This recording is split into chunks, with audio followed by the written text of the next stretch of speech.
بسم اللہ الرحمن الرحیم۔ السلام علیکم دوستو، میں Reet Saleem, welcome to my YouTube channel novel orchard. کیسے ہیں آپ سب لوگ؟ یہ تو آج ہم نے پڑھنی ہے اپنے ناول کی سیکنڈ ایپیسوڈ۔ تو اس سے پہلے اگر آپ نے میرے چینل ناول آرچرڈ کو سبسکرائب نہیں کیا تو سبسکرائب کر لیں اور ساتھ میں بیل آئیکن بھی پریس کر لیں تاکہ آنے والی ویڈیو آپ کو ملتی رہے، اور ویڈیو کو لائک شیئر کمنٹ کرنا مت بھولا کریں۔ باقی اگر آپ لوگوں کو، مجھے نہیں پتہ میری آواز کیسی آ رہی ہے، کیونکہ نا ابھی میں سو کے اٹھی ہوں، تو ہو سکتا ہے اس وجہ سے آواز تھوڑا سا ویسی آ رہی ہو۔ اٹھتی میں نے ابھی بس فریش وغیرہ ہوئی ہوں اور آ کے ریکارڈنگ کر رہی ہوں کہ آپ تک ایپیسوڈ پہنچ جائے۔ اتنی زیادہ تھکی ہوئی تھی یونیورسٹی سے آ کے، رات ہی سو گئی، ابھی اٹھی ہوں۔ چلیں جلدی سے سیکنڈ ایپیسوڈ ریڈ کرتے ہیں پہلے۔ وہ بہکا بہکا لڑکھڑاتا وہ اس سے کچھ قدم کے فاصلے پر رک گیا تھا۔ خضرا حیات اضطرابی طور پر کھڑی ہو گئی، اس کے اعصاب ایک دم ہی تناؤ کا شکار ہو گئے تھے۔ ایک تو اس کا آؤٹ آف کنٹرول انداز، متضاد بےہودہ لہجہ، اس کا سارا خون سے چہرے پر سمٹا ہے۔ مسٹر شانزل خان، میں آپ کی ان اوچھی اور شرمناک حرکتوں کے پھندے میں نہیں پھنسنے والی۔ وہ آپ کی کھٹیاں چیزیں پڑی ہیں، انہیں سینے سے لگائیے، میں جا رہی ہوں۔ ایسی بھی کیا جلدی ہے؟ ابھی تو آپ آئی ہیں، کچھ ہمیں خاطر مدارت کا موقع تو دیں، کہیں کچھ اپنی کہیں کچھ ہماری سنیں، کیا جلدی ہے؟ وہ صوفے کی طرف اشارہ کرتا ہوا بولا، نو تھینکس، میں جانا چاہتی ہوں۔ بددستور کھڑی تھی۔ خضرا حیات، کیوں وقت پر بات کری ہے؟ میری آفر ڈبل بھی ہو سکتی ہے، میں آپ کو وہ سب کچھ دے سکتا ہوں جس کی چاہ لڑکی کے دل میں ہوتی ہے، بلکہ آپ چاہیں تو میں فارن کنٹری میں سیٹل کروا سکتا ہوں، آپ وہاں اپنی فیملی کے ساتھ پرتعیش زندگی گزار سکتی ہے۔ میری بات مان لیں، میں کچھ وقت گزارنا چاہتا ہوں آپ کے ساتھ۔ شانزل صاحب بڑی اوکھی جگہ تے منہ مارے آ جی بس بری۔ میں نے آپ سے پہلے بھی کہا تھا شانزل صاحب کہ میں تھرڈ ریٹ لڑکی نہیں ہوں، اور میں اب بھی کہہ رہی ہوں، دنیا کی تمام دولت بھی مجھے نہیں خرید سکتی۔ اس کا لہجہ بے خوف تھا۔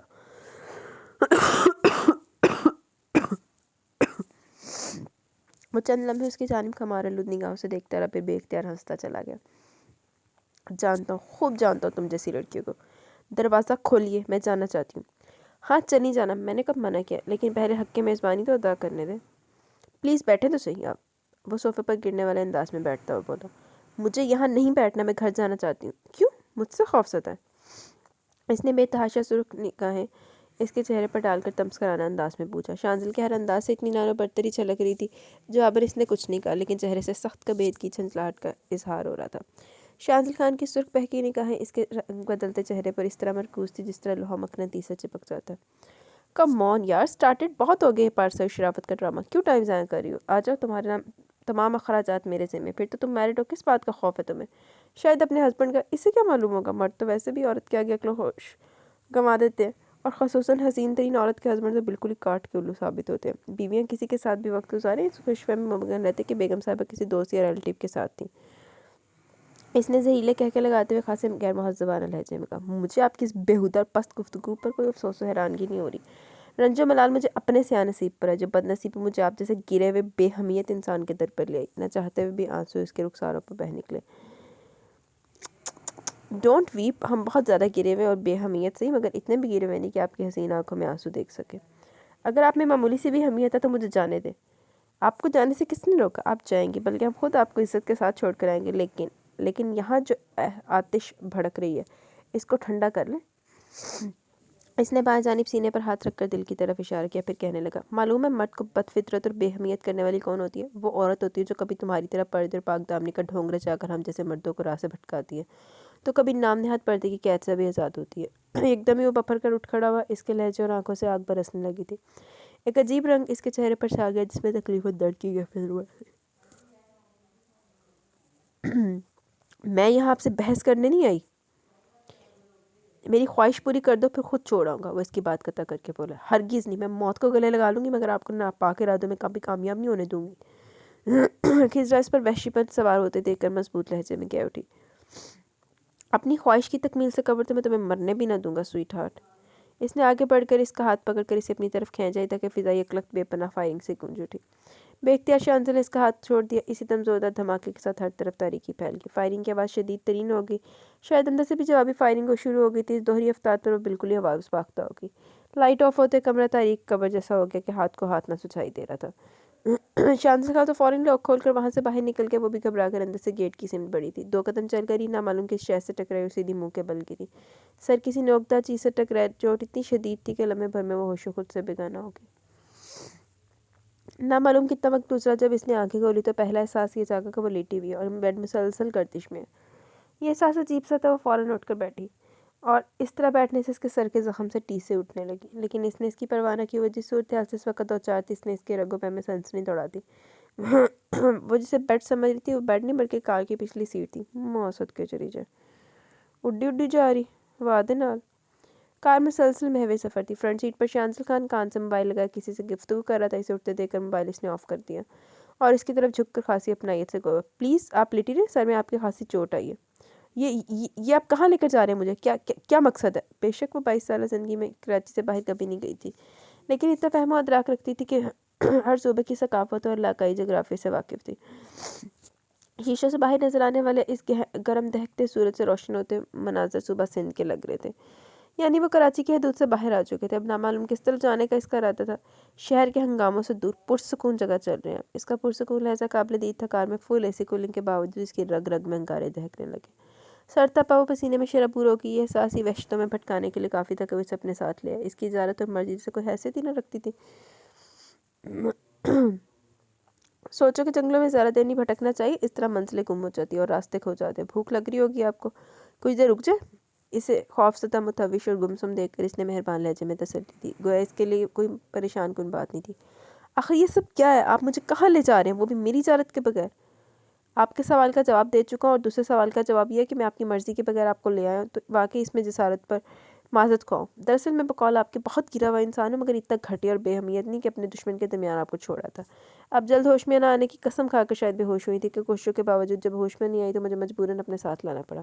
اللہ گواہ یہاں میری نیت میں کھوٹ نہیں تھا۔ وہ اسی طرح اس کے طرف رخ کیے بہوے گفتگو تھا۔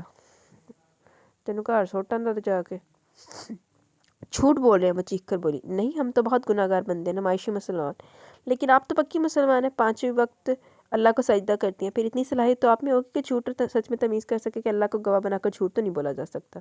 اگر یہ سچ ہے تو مجھے آپ یہیں اتار دیں، میں گھر واپس چلی جاؤں گی، آپ کے دشمنوں سے میرا کوئی تعلق نہیں۔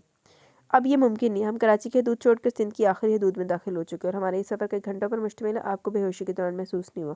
اف، لیکن مجھے یہاں نہیں رہنا، میں آپ کے ساتھ نہیں جاؤں گی، اس نے بپھرے ہوئے لہجے میں کہا۔ اس لمحے شانزل خان نے کچھ برمی کی نگاہ سے اسے دیکھا، پھر سرد لہجے میں کہنے لگا، بے وقوفی کی باتیں مت کرو، جو میں نے کہا اسے سمجھنے کی کوشش کرو۔ بے وقوفی کی بات آپ کریں گے؟ میں میری اس طرح گھر سے غیر حاضری میرے لیے کیا مشکلات کھڑی کر سکتی، کس طرح سے رسوائیاں میرا آنچل داغدار کر سکتی ہیں؟ آپ کو اس سے کوئی سروکار نہ ہوگا، لیکن آپ کی پلاننگ میں تو یہ شامل ہے، بلکہ او شٹ، بدگمانی کی بھی کوئی انتہا ہوتی ہے، لیکن تم ہر انتہا عبور کر چکی۔ تم سے کچھ کہنا یا سمجھانا پتھر سے سر پھوڑنے کے مترادف ہے، لہٰذا خاموش ہو تو بہتر ہے، اس نے سختی سے کہتے ہوئے رخ موڑ لیا۔ مجھے آپ یہیں اتار دیں ورنہ میں چلتی ہوئی گاڑی سے چھلانگ لگا دوں گی۔ اس بار اس کے لہجے میں وحشت جنوں کچھ اس انتہا کو تھا کہ چند ساتھ شانزل خان نے اس کی طرف گھور کر دیکھا، پھر ڈرائیور کو کار روکنے کا کہا۔ کار رکتے ہوئے برق رفتاری سے فرنٹ ڈور سے اتر کر بیک ڈور کھول کر اس کے برابر بیٹھ گیا اور ڈرائیور نے کار دوبارہ ڈرائیو کرنا شروع کر دی۔ اس کی برق رفتاری پر بھونچ کر رہ گئی۔ تم حد درجہ بد دماغی نہیں بلکہ احمق بھی ہو۔ اس کے برابر میں بیٹھ کر وہ گررایا تھا۔ خضرہ حیات اس کی طرح اس طرح بیٹھنے سے غیر ارادی طور پر دور کھسک گئی۔ دور کیوں جاتی ہو؟ تم یہی تو چاہتی تھی کہ میں تمہارے قریب بیٹھوں، تو پھر یہ اعتراض کیوں؟ اس نے ہاتھ بڑھا کر اسے خود سے قریب کر لیا۔ چھوڑو نہیں مجھے، چھوڑو مجھے۔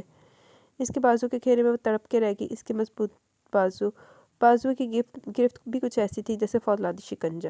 بہت دیکھے ایسے ناٹک، بس ختم کرو نا، بہت ہو چکا۔ اس نے جھک کر سرگوشی کی۔ خضرہ کے چہرے کو اس کی سانسیں جھلسانے لگی۔ اس کے ملبوس سے نکلتی کلون کی مہک سے سر چکرانے لگا۔ وہ اتنا نہ ڈر اور بے باک تھا کہ کار میں موجود ڈرائیور کی رتی بھر بھی پرواہ نہ تھی اسے۔ شرافت سے بیٹھ جائے، اس وقت میں بہت ڈسٹرب ہوں، کوئی حماقت برداشت نہیں کروں گا۔ ایک جھٹکے سے شانزل خان اس سے الگ ہو بیٹھا اور ساتھ ہی سخت لہجے میں تنبیہ بھی کی۔ باقی راستہ سکون سے طے ہوا۔ خضرہ نے اس کی بے باک فطرت سے خائف ہو کر مزید کسی مزاحمت کا ارادہ ترک کر دیا اور خاموشی سے دل ہی دل میں فرار کے منصوبے بنانے لگی۔ وہ بھی اسے خاموش و پرسکون دیکھ کر اطمینان سے بیٹھ گیا۔ شام ڈھلے کار کچے پکے راستوں سے گزر کر سرخ اینٹوں سے بنی وسیع و عریض حویلی کے گیٹ پر رکی تھی۔ گیٹ سے باہر کافی لوگ ان کے استقبال کو موجود تھے۔ سفید فراق سوٹوں میں ملبوس، رنگ برنگی اجرک لپیٹے، رنگین کڑھائی والی شیشوں کی ٹوپیاں اوڑھے لمبے چوڑے لوگ، جن کے بھاری بھرکم چہروں پر دور سے نظر آتی سیاہ اور بے ہنگم مونچھیں خوفناک لگ رہی تھی۔ اس کے دل میں کسی نئے خوف نے جگہ بنائی۔ کار رکتے وہ سب تیزی سے آگے بڑھے تھے۔ شانزل خان بڑی گرم جوشی سے ان سے گلے مل رہا تھا۔ ڈرائیور ایک جانب امیدوارانہ انداز میں کھڑا تھا۔ ان لمحات میں وہ جیسے منزل سے اوجھل ہو گئی تھی۔ پھر شانزل کو اس کا خیال آیا۔ اس نے قریب کھڑے ڈرائیور کو کچھ حکم دیا۔ چند لمحے بعد وہ اس کی ہمراہی میں حویلی کے اندر داخل ہو گئی تھی۔ کیا بات ہے بابا، کچھ الجھے الجھے پریشان سے دکھائی دے رہے ہو؟ خیر تو ہے نا سائیں؟ رات کو کھانے سے فارغت کے بعد وجاہت علی سومرو نے اس علاقے کا وڈیرا اور اس کا خاص دوست تنہائی ملتے متجسس انداز میں استفسار کرنے لگا۔ نہیں، زیادہ پریشانی کی بات نہیں ہے سائنس، زیادہ اور کم کیا، پریشانی تو پریشانی ہوتی ہے، اور ہمارے یار بلی ہمارے زندہ رہتے ہوئے پریشان ہوئی ہمارے ڈوب مرنے کا مقام ہے۔ وجاہت سومرو نے اپنی موٹی موٹی مونچھوں کو تاؤ دیتے ہوئے ناراض لہجے میں کہا۔ تم بے فکر ہو یار، میں ایسے پرابلمس کو ہینڈل کرتا رہتا ہوں۔ پھر بھی کچھ معلوم تو کیا معاملہ، تم اس طرح میرے غریب کھانے پر آنے والے تو نہ تھے؟ خرم انڈسٹریز کے نام سے تو واقف ہی ہوگے نا؟ پچھلے سال سے ڈیڈ کا اس سے معاملہ چل رہا ہے، اس کی ہر ممکن کوشش ہوتی ہے کہ بزنس ورلڈ میں شانزل انڈسٹریز کی ویلیوز زیرو لیول پر آ جائیں۔ اپنے سب ہتھ کنڈوں میں ناکام ہونے کے بعد وہ لوگ اب میرے جانی دشمن بنے ہوئے۔ کل رات بھی اچانک ان لوگوں نے بنگلے پر اٹیک کر دیا۔ ڈیڈ کی ہدایت کے مطابق مجھے بھی چند دن اس شہر سے دور رہنا ہے، سو میں تمہارے پاس چلا اور کل آگے جانے کا پروگرام ہے۔ شانزل نے اسے تفصیلاً حالات سے آگاہ کیا۔ پہلے کیوں نہیں آگاہ کیا ان حالات سے؟ وجاہت سومرو کے دوست کا دشمن اس کا دشمن ہوتا ہے۔ بے فکر ہو، کل ہی تمہارے دشمن سب ہستی سے مٹ چکے ہوں گے میرے بندے۔ نہیں پلیز، تم بھی وہی کام کرنے جا رہے ہو جو ڈیڈ کرنا چاہتے تھے۔ اس نے وجاہت سومرو کی بات کاٹ کر سر لہجے میں کہا۔ کیا تم اپنے دشمنوں کو ایسے چھوڑ دینا چاہتے ہو؟ کمزور اور بزدل لوگوں کی پرچھائیوں سے بھی مجھے نفرت ہے۔ بہادر وہی ہوتے ہیں جو سامنے آ کر وار کرتے اور مقابلے کی ہمت رکھتے ہیں۔ بزدل لوگوں میں دشمنی یا دوستی کرنے کا قائل نہیں ہوں۔ اگر یہی سب کرنا ہوتا تو میرے پاس بھی ایسے لوگوں کی کمی نہیں جو اشارہ پاتے جان لینے اور دینے کی ہمت اور حوصلہ رکھتے ہیں۔ تم ابھی تک ایسے ہی ہو، درگزر سے کام لینے والا۔ ٹھیک ہے بابا، ٹھیک ہے۔ یہ بتاؤ رات کا کیا پروگرام، کسی اسپیشل گیسٹ کا انتظام کریں یا؟ وجاہت سومرو نے بائیں آنکھ دباتے ہوئے مخصوص لہجے میں بات ادھوری چھوڑ دی۔ فی الحال کسی گیسٹ کی ضرورت نہیں ہے، میں ریسٹ کرنا چاہتا ہوں۔ ہاں ہاں ہاں، تمہاری تھکن اتارنے کا سامان تیار کیا ہوا میری جان، ڈیرے پر چلو، رنگ و سرور کی محفل سجی ہوئی ہے، تھرکتی قیامتیں منتظر ہے ہماری۔ سردار، وہ مہمان بہت غصے میں اور کچھ کھا پی بھی نہیں رہی۔ اسی دم ایک ملازم نے آ کر اطلاع دی۔ اچھا تم جاؤ، وجاہت علی سومرو نے شانزل خان کی طرف دیکھتے ہوئے کہا۔ ملازم کے جانے کے بعد مانی خیز لہجے میں بولا۔ کیا چکر ہے، تم عورتوں کے نخرے کب سے برداشت کرنے لگے؟ اس بار خاصی چکر باز لڑکی ٹکرائی ہے، اینی وے وقت کے ساتھ ساتھ وہ بھی اپنے خول سے باہر آ جائے گی۔ جواباً اس نے بھی مانی کھیری سے کہا۔ ہاں سائیں، بعض لڑکیوں کو عادت ہوتی ہے فضول نخرے دکھانے کی، مگر زیادہ لفٹ نہ ملے تو اپنی اوقات پر جلد آ جاتی ہے۔ نامعلوم کس جذبے کے تحت شانزل نے اسے ناگواری سے گھورا، وہ گڑبڑا سا گیا۔ پھر چل رہے ہو نا ڈیرے پر؟ نہیں تم جاؤ، یہ میرے عہد کا معاملہ، جب تک میں اس بد دماغ اور گھمنڈی لڑکی کا غرور پاش نہیں کر دیتا تب تک ہر رنگینی سے دور رہنے کا عہد کر چکا ہوں۔ پھر تو وہ کوئی عام لڑکی نہیں ہو سکتی جس نے شانزل خان افریدی کو صرف اپنا پابند کر لیا۔ یقیناً وہ ایک عالم کو فتح کرنے کی صلاحیت رکھتی ہے۔ چلو اوندے تو وسط نال گاندے تو دور رہے ہیں۔ بی بی جی اللہ کے واسطے زیادہ نہیں تو تھوڑا سا کھا لیجیے، کل سے آپ نے کچھ نہیں کھایا، اس طرح آپ کی طبیعت خراب ہو سکتی ہے۔ ڈرائیور نے نہایت عاجزی 10ویں باری سے درخواست کی جو کمرے میں از حد خراب موڈ لیے بیٹھی تھی۔ تمہیں میری فکر کرنے کی ضرورت تھی گھٹیا انسان، آج تمہاری وجہ سے میں منحوس کھڑی دیکھنے پر مجبور ہوں۔ نہ تم دروازہ باہر سے لاک کر کے جاتے اور نہ ہی میں اس طرح دربدر ہوتی۔ اپنے مالک کے ساتھ گناہ میں تم بھی برابر کے حصے دار ہو۔ اس کے لہجے میں زہر ہی زہر تھا۔ دروازہ باہر سے لاک نہیں تھا بلکہ وہ اندر سے بٹن پش کر دینے سے کھل جاتا ہے۔ ہم تو حکم کے غلام ہیں، جو مالک حکم دیتا ہے اسے بجا لانا ہمارا فرض ہے۔ ایسی دلالی کی روٹی کھلانے سے بہتر ہے تم اپنے بیوی بچوں کو زہر دے کر مار دو۔ تم کیسے مسلمان ہو، تمہارا ضمیر کبھی ملامت نہیں کرتا تو اس ایسی گھٹیا نوکری پر؟ نور محمد جی صاحب، ڈرائیور شانزل خان کی آواز سن کر بوکھلا کر مڑا۔ وہ نامعلوم کب وہاں کھڑا ہوا تھا، ان دونوں کی طرف اس کی طرف پوچھتی۔ جاؤ۔ اس کا لہجہ بے تاثر اور سپاٹ تھا۔ کھانا کیوں نہیں کھا رہی آپ؟ ڈرائیور کے جانے کے بعد اس کے قریب چلا، اس نے کوئی جواب نہیں دیا، اسی طرح اکھڑی کھڑی رہی۔ میں آپ سے مخاطب ہوں، مرضی میری۔ اس کے ہر انداز میں ہر دھرمی اور حقارت تھی۔ شانزل خان کا دماغ ایک دم سے الٹ گیا۔ وہ کب ایسے لہجے سننے کا عادی تھا، نہ ایسے تیور دکھانے کی کوئی خواب میں بھی جرأت کر سکتا تھا۔ اس کے ہر انداز میں ہر دھرمی اور حقارت تھی۔ شانزل خان کا دماغ ایک دم ہی الٹ گیا۔ وہ کب ایسے لہجے سننے کا عادی تھا اور نہ ایسے تیور دکھانے کا کوئی اسے خواب میں بھی جرأت کر سکتا تھا۔ پھر یہ بے حیثیت کمزور سی لڑکی بار بار اس کی عزت نفس پر، اس کے پندار پر ضربے لگا رہی تھی۔ آخر برداشت کی کوئی انتہا تھی، وہ کبھی کسی کا روب برداشت کرنے کا عادی ہرگز نہ تھا۔ کیا کہا؟ پھر سے کہو۔ اس کے لہجے میں غراہٹ تھی، شدید ترین۔ شانزل خان افریدی، میں نے کہا مجھے بھوک نہیں اور میری مرضی، مجھے اختیار ہے کہ میں اپنے لیے جو بہتر سمجھوں وہی کروں۔ وہ اس سے ذرا بھی مروب نہیں ہوئی۔ نہیں، اس وقت تم میرے اختیار میں اور مرضی صرف میری چلے گی، سمجھی؟ اس نے خضرا کا بازو پکڑ کر زوردار جھٹکا دیا۔ ہرگز نہیں، تم مجھے یہاں اپنی مرضی سے لے آئے ضرور ہو، مگر اب تمہارے اختیارات کی حدود ختم ہو چکی ہیں۔ اختیارات؟ اس نے زہریلا کہکا لگایا۔ پھر اس کے شانوں پر دونوں ہاتھوں کا دباؤ دیتا ہوا بولا۔ جہاں سے میرے اختیارات کی حدود شروع ہوتی ہے وہاں اخلاقیات کی حدود ختم ہو جاتی ہے۔ اس نے بے باک نگاہوں سے اس کے چہرے کو دیکھتے ہوئے کہا۔ تمہاری نام نہاد پاک بازی کی بقا کے لیے لازمی ہے کہ مجھے چیلنج کر کے وحشی بننے پر مجبور مت کرو۔ یہ تو تمہیں معلوم ہی ہوگا کہ مرد جب وحشی بنتا تو ساری قسموں سارے وعدوں سے نابلد اور بے بہرا ہو جاتا ہے۔ ہجرا کو لمحے بھر میں یہ احساس دلا کہ وہ کمزور ناتواں لڑکی ہے جو زبان کی کاٹ سے تو اس مرد کو زیر کر سکتی ہے، مگر جسمانی لحاظ سے وہ ایک چونٹی کے برابر کی حیثیت رکھتی ہے، جسے بھرپور طاقت رکھنے والے شخص کے بازو میں اپنی شانوں سے ہٹانے کی طاقت نہیں رکھتی تھی۔ مجھے گائیڈ کرنے کی کوشش مت کرنا ہے۔ اس نے دھکا دے کر اسے راستے سے ہٹایا تو وہ صوفے پر جا گری۔ کھانا کھا لو یا میرے ہاتھ سے کھانا پسند کرو گی؟ اس کے اشتعال بھرے انداز میں یک لخت شوخی ابھر آئی۔ اس کے مزاج میں حد درجہ حق میں تھی۔ ایسے شاہانہ مزاج کے لوگ کسی دوسرے کو برداشت کرنے کا ظرف قطعی نہیں رکھتے۔ وہ چھوٹی عمر سے صرف ہاں سنتا آیا تھا، کسی کی جرأت نہ تھی کچھ کہہ سکے۔ پہلی بار خضرہ حیات نے اسے انکار کیا، اذیت سے روشناس کرایا تو وہ اسے اپنے لیے چیلنج سمجھ بیٹھا۔ اس وقت اس کے خود پسند جذبے کو بہت تقویت و طمانینت کا احساس ہوا جب وہ فخر و افتخار سے چلنے والی لڑکی اس کی معمولی سی قربت سے سہم کر کانپ اٹھی تھی۔ اس کے چہرے کے اٹھتے رنگ کو دیکھ کر اس کی مردانگی کا سینہ فخر و غرور سے بلند تر ہو گیا۔ انتہا پسندی باغ باغ ہو گئی تھی۔ دور فٹے حال ہے تیرے تے کیا ارادہ ہے؟ کھانا میرے ہاتھ سے؟ اس کی خاموشی محسوس کر کے وہ دوبارہ شوخ ہوا۔ پلیز مجھے تنہا چھوڑ دے، میں تنہائی چاہتی ہوں۔ اپنی ذات کی کمزوری کا احساس، لہجے کا کھوکھلا پن خود اسے صدمے سے نڈھال کر گیا۔ اوکے فٹافٹ کھانا کھاؤ، کچھ دیر بعد نور محمد کو بھیج رہا ہوں برتن لینے کے لیے، اگر کسی چیز کی خواہش ہو تو کہو۔ وہ دروازے کے قریب رک کر گویا ہوا۔ فی الوقت تنہائی، صرف تنہائی۔ لمحہ بھر وہ اسے بغور دیکھتا رہا، پھر گڈ نائٹ کہتا ہوا دروازہ کھول کر باہر نکل گیا۔ اس نے اندر سے کنڈی لگائی اور چھوٹی میز پر رکھے کھانے کی طرف متوجہ ہو گئی۔ ازحد پریشانی تو فقرات کے باعث زیادہ نہیں کھایا گیا۔ پانی پی کر وہ بیڈ پر آ کر لیٹ گئی۔ سر کا زخم درد کرنے لگا، کچھ دیر وہ سر پر ہاتھ رکھ کر لیٹی رہی، پھر اٹھ کر بیٹھ گئی۔ اس طرح اب زیادہ ہی بڑا تو اٹھ کر ٹہلنے لگی، اسے یہاں سے فرار ہونا تھا، اور یہ کام رات کی تاریکی میں درست طریقے سے ہو سکتا تھا۔ شانتل کی نگاہوں میں ہوس کا رقص وہ دیکھ چکی تھی۔ وہ شخص کبھی بھی انسانی تو اخلاقیات کے لبادے سے آزاد ہو سکتا تھا، اور یہ فیصلہ کر چکی تھی کہ اس کی ہوس سے داغدار ہونے سے بہتر موت کو گلے لگا لینا ہے۔ جس وقت نور محمد کھانے کے برتن لینے اس نے پلان کے مطابق بھرپور نیند سے جاگنے کی اداکاری کی۔ کیا بات ہے؟ اس نے دروازہ کھول کر جمائی لیتے ہوئے اسے ڈانٹا۔ وہ کھانے کے برتن لینے تھے۔ نور محمد اسے ازحد خوف زدہ رہتا تھا۔ صبح نہیں لینے آ سکتے تھے؟ سخت نیند سے جگا دی، لے جاؤ برتن۔ صاحب نے یہ دودھ اور ٹیبلٹ دیے، انہیں بھی کھا لے۔ وہ دودھ سے بھرا جگ اور ٹیبلٹ تپائی پر رکھ کر آہستگی سے بولا، اور کھانے کے برتن اٹھا کر تیزی سے کمرے سے نکل گیا۔ اس نے ٹیبلٹ پانی سے کھائی اور کچھ دیر بعد لیٹ گئی۔ واہ، ویسے ادھر نفرت ہے، لیکن ادھر ٹرسٹ کڈا ہے کہ نہ جٹی نے ٹیبلٹ پہ جی چا کے کھا بھی لی۔ رات کی سیاہی پوری طرح کائنات کو اپنی لپیٹ میں لے چکی تھی۔ تاریکی میں لپٹی ہر چیز خوفناک اور پوری اسٹارٹ لگ رہی تھی۔ وہ دبے دبے قدموں سے نہایت احتیاط سے آگے بڑھ رہی تھی۔ باہر نکلنے سے قبل اس نے اچھی طرح جائزہ لیا، وہ پلیس گیسٹ ہاؤس کے طور پر استعمال ہوتی تھی۔ یہ دوسرے معنوں میں ان کی عیاشوں کا اڈہ تھی۔ وہاں کوئی عورت نہیں تھی، صرف چند ملازم تھے۔ کمرے میں زیادہ تر لاک تھے، ہر سو اندھیرا تھا، صرف راہداری میں ایک نائٹ بلب کی زرد روشنی ماحول کو مزید خاموش اور وحشتناک بنا رہی تھی۔ گیٹ کے پاس چوکیدار چارپائی پر لیٹا بے فکری سے خراٹے لے رہا تھا۔ وہ چند لمحے کھڑی چوکیدار کو بغور دیکھتی رہی کہ اس کی نیند کچی تو نہیں۔ جب اطمینان ہو گیا پکی نیند سو رہا تو ہاتھ بڑھا کر تکیے کے نیچے رکھی چابیوں کے گچھے کو اٹھانا چاہتی تھی کہ مان ایسا محسوس ہوا جیسے اندر سے کوئی آ رہا ہو۔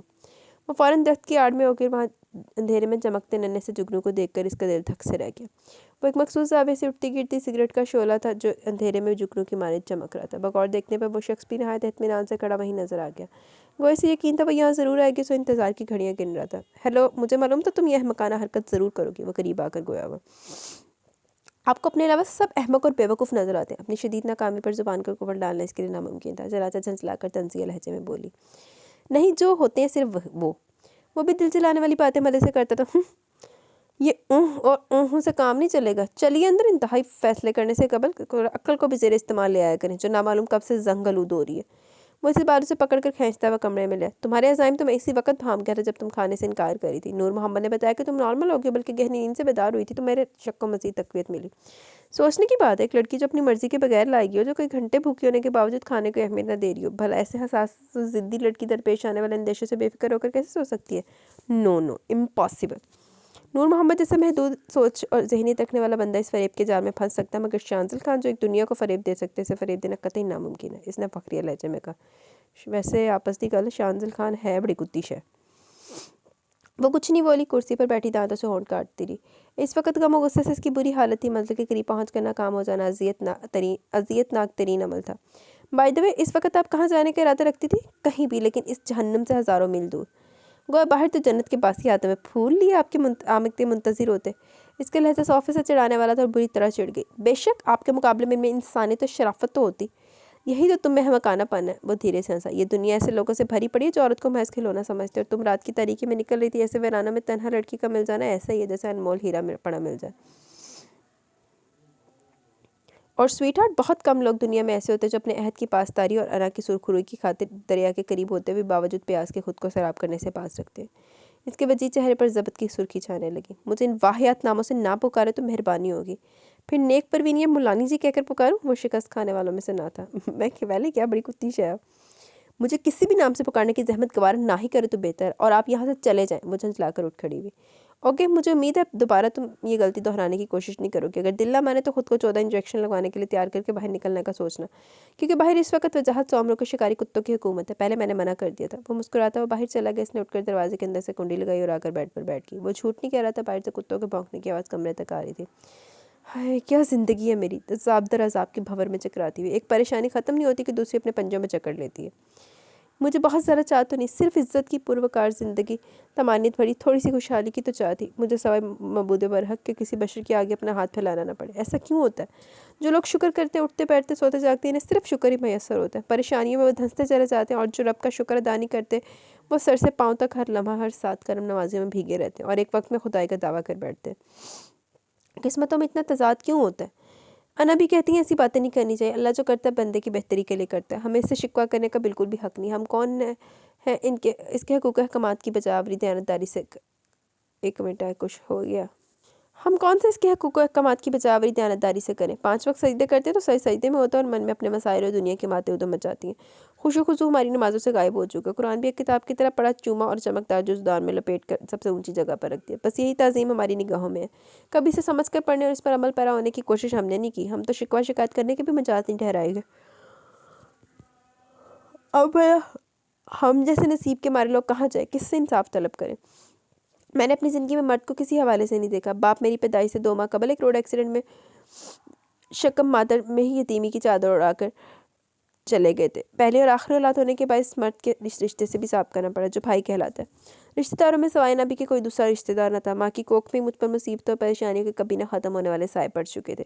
بچپن میرا بالکل اسی مفلسی میں گزرا جیسا کہ غریب و یتیم بچی کا گزرتا ہے. امی اور نبی کو دن رات مشین پر چکا دے کر میرے دل میں خواہش چڑھ پکڑ چکی تھی کہ پڑھ لکھ کر مجھے اچھے سے جاب کرنا ہے اور ان دونوں کے تمام دکھ سمیٹ لینا ہے.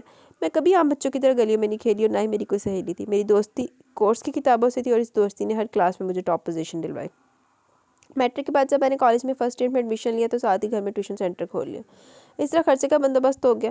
امی کی طبیعت بھی اکثر اب کافی دنوں سے درست نہیں رہتی. بخار اور کھانسی کی شکایت اکثر رہنے لگی تھی. پھر جب خوابوں کی تعبیر ملنے کے دن آئے تو امی نے اپنا فیصلہ سنا کر ایک ہی ضرب سے سارے خواب چکنا چور کر ڈالے. وہ ماضی میں کھو گئے. اچھا اب اس کا پاس چل رہا ہے. شادی؟ لیکن امی میں بھی شادی نہیں کرنا چاہتی. میں نے گریجویشن اس لیے تو نہیں کیا کہ ہاتھ پیلے کر کے آپ کو بے سہارا چھوڑ کر چلی جاؤں. ابھی میرے بہت سے خواب ادھورے ہیں. مجھے بیٹا بن کر آپ کی خدمت کرنی ہے، آپ کا بوجھ اٹھانا ہے. آپ نے بہت تکلیفیں اٹھائی ہیں میری خاطر. اب مجھے خدمت کرنی ہے آپ کی اور نبی کی. میں نے 2 جگہ اپلائی کیا ملازمت کے لیے. آج کل میں جواب آ جائے گا. ہمیں تمہارے سہارے کی ضرورت نہیں ہے بیٹی، صرف اللہ کا سہارا درکار ہے. ہمارے یہاں لڑکیوں سے نوکری کروانے کا رواج نہیں ہے اور نہ ہی تمہیں اس خیال سے تعلیم دلوائی کہ تمہاری کمائی پر ہم گزارا کریں گے. امی کے نرم لہجے میں بھی ترشی شامل تھی. امی یہ کوئی معیوب بات نہیں ہے کہ آپ دونوں نے گھر بیٹھ کر محنت نہیں کی. گھر بیٹھ کر محنت کرنے اور باہر نکل کر کام کرنے میں بہت فرق ہے بیٹی. یہ وقت بہت خراب ہے. اس دور میں بہن بیٹی جیسے معتبر اور پاکیزہ رشتے کم ظرف لوگوں کی گندی ذہنیت سے اپنا مقام کھو چکے ہیں. میں نہیں چاہتی میری بیٹی کسی کی گندی نگاہوں کا نشانہ بنے. میری آرزو یہی کہ تم عزت و آبرو سے ہماری دعاؤں کے ساتھ اپنے اصل گھر سدھارو.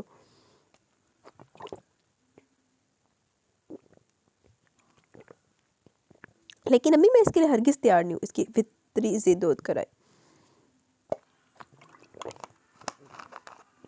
بھلا اس دن کے لیے اس نے تعلیمی میدان میں سخت ترین جدوجہد کی تھی. جب کچھ کر دکھانے کا موقع ہے تو وہ عام لڑکیوں کی طرح گھونگھٹ میں منہ چھپائے ایک انجان شخص کے ہمراہ ان دونوں کو بے آسرا چھوڑ کر چلی جائے اور اپنی زندگی میں مست ہو جائے. وہ اپنی اتنی خود غرض و موقع پرست نہیں تھی. اس کی زندگی کا مقصد انہیں صرف اور صرف خوشحال زندگی دینا تھا. خود کو مٹا کر انہیں خوشیاں اور سکھ دینا تھا. ان دونوں کے لاکھ سمجھانے کے باوجود اپنے انکار پر قائم رہی تو امی نے اپنی بات منوانے کے لیے بھوک ہڑتال کر دی. چلو جی اور چنگا ایموشنل بلیک میل کرو راج کے. گھر میں ویرانی اداسی کے بادل بکھرائے گھومتی تھی. انا بھی ان دونوں ماں بیٹی کو سمجھانے میں ہٹ توڑ ناکام رہی تھی. پورا ایک دن گزر گیا. امی نے پانی تک نہ پیا. بخار کی شدت نے پھر آن گھیرا اور کھانسی نے ایک ایک جوڑ ہلا ڈالا. امی ناراضگی مجھ سے. پھر آپ کھانا کیوں نہیں کھا رہی؟ انا بھی کل سے کچھ کھا پی نہیں رہی ہے اور دیکھیں آپ کو بخار کتنا ہو رہا ہے اور کھانسی تو بار بار آ رہی ہے. پلیز آپ کچھ کھا لیں تاکہ دوائی کھائی جا سکے ورنہ طبیعت مزید خراب ہو جائے گی.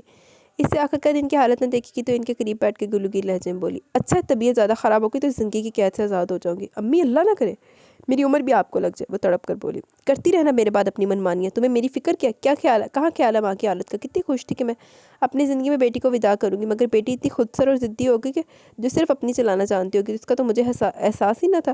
ہاں جاؤ کرو اپنی خوشی پوری. ماں کی خواہش اور فرض سے تمہیں کیا غرض؟ اب میں لگتا ہے جڑا بڈھا خوسڑ پلے پہ ہے نا کہ ذرا بی دے امی دی یہی ایموشنل بلیک میلنگ دی پہ ہے. میرے منو نہ منو. अम्मी अम्मी वो बुरी तरह रो दी इनकी बदगुमानी पर, लेकिन इनका दिल ना पिघला। मुझे समझने की कोशिश करें अम्मी, मुझे गलत मत समझे।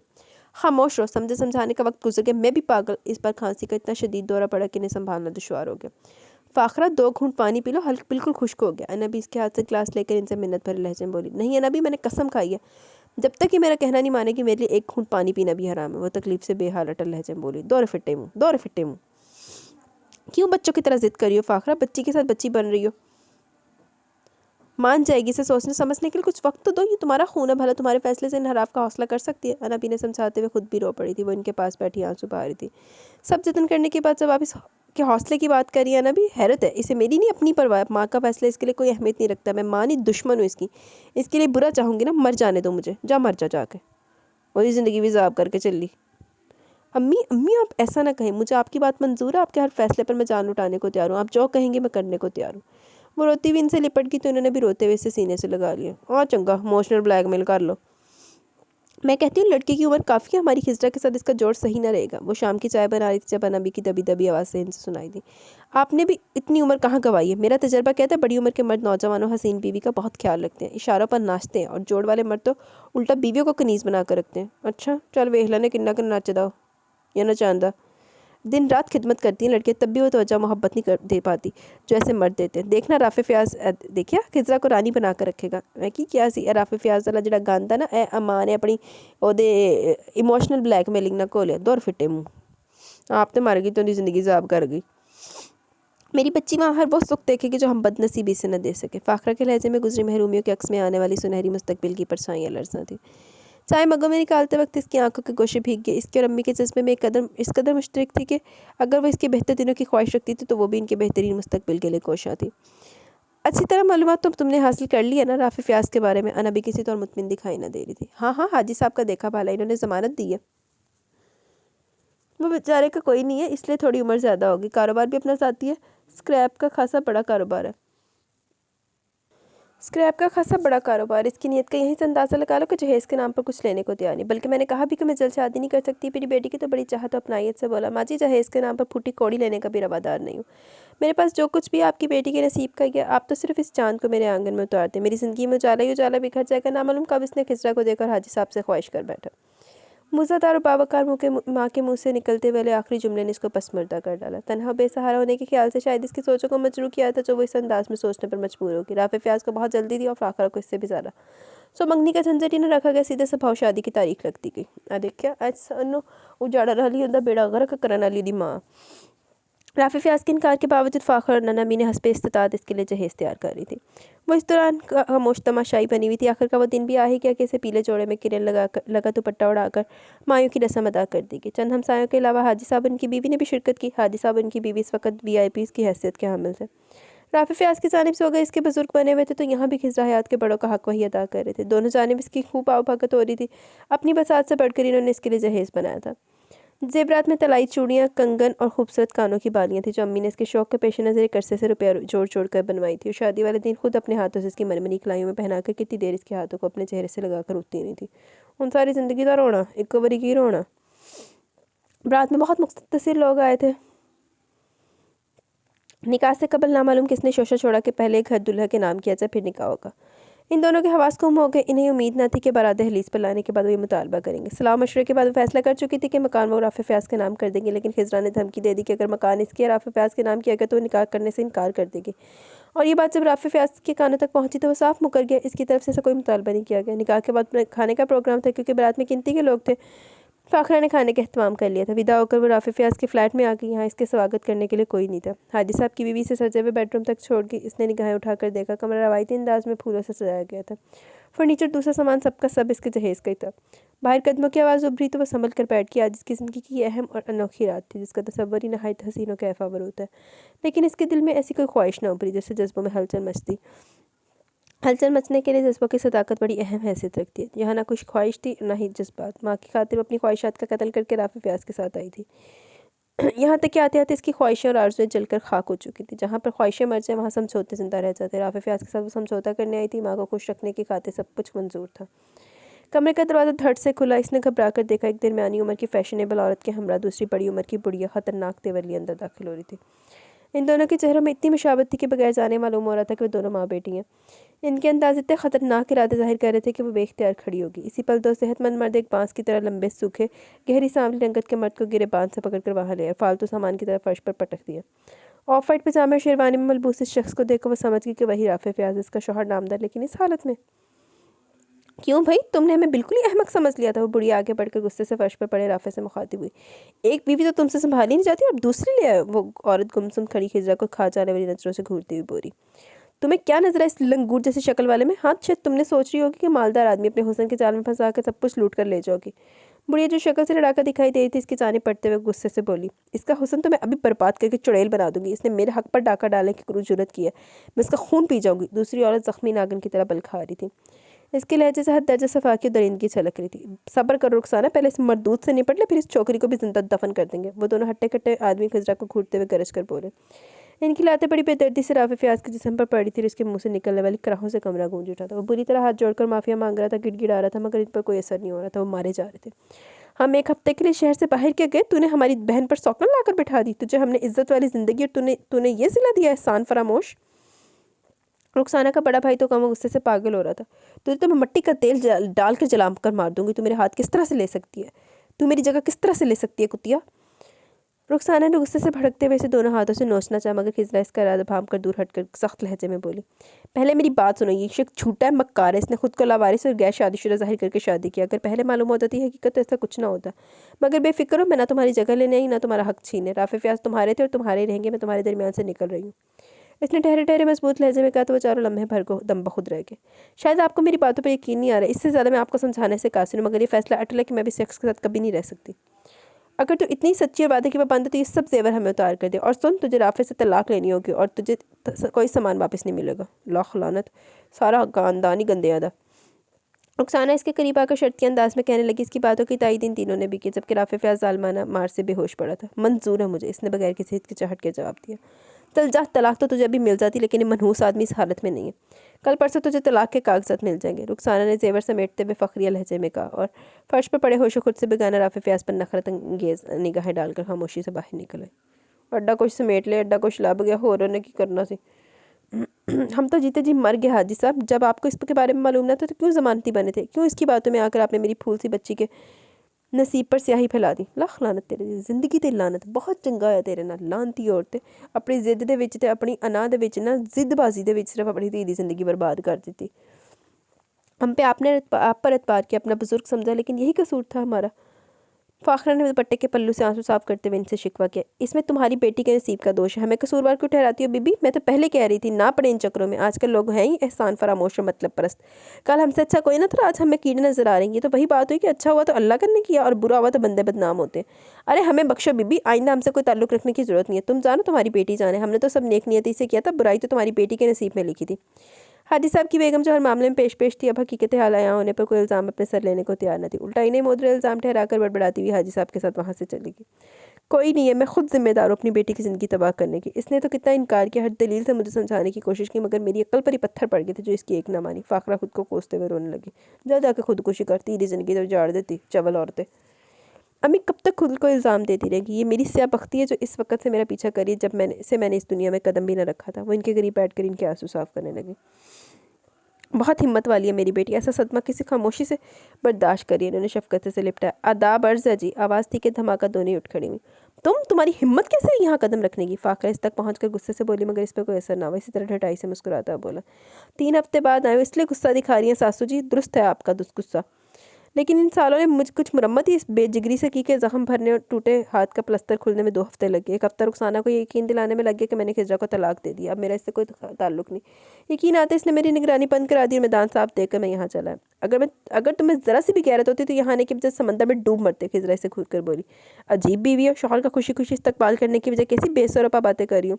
चलो तैयार हो जाओ, मैं तुम्हें समंदर की सैर करवा लाता हूँ। इसने निसार हो जाने वाली नज़रों से उसे देखते हुए लाड भरे लहजे में कहा, मुझे तुमसे तुम्हारे नाम से कुछ नहीं लेना। दफ़ा हो जाए यहाँ से, वरना धक्के देकर निकाल दूंगी। गली के बच्चे पागल समझ कर तुम्हें पत्थर मारेंगे।